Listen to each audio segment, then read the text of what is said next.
Mga guro, kayong ilaw sa aming landas, kayong unang naniwala sa amin, kahit minsan kami mismo ay hindi nagtitiwala sa sarili. Sa bawat aralin na itinuturo ninyo, natuto kaming mangarap ng mas mataas. Hindi lang leksyon sa aklat ang ibinahagi ninyo, tinuruan ninyo rin kaming maging matatag, maging responsable at higit sa lahat, maging mabuting tao. Ang bawat salita ninyo ay baon namin sa pang-araw-araw na buhay.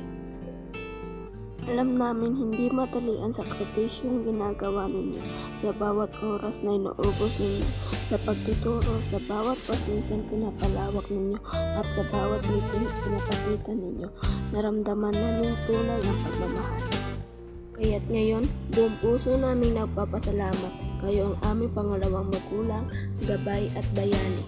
At habang kami umahakbang tungo sa kinabukasan, nadalhin namin ang lahat ng aral na iniwan ninyo.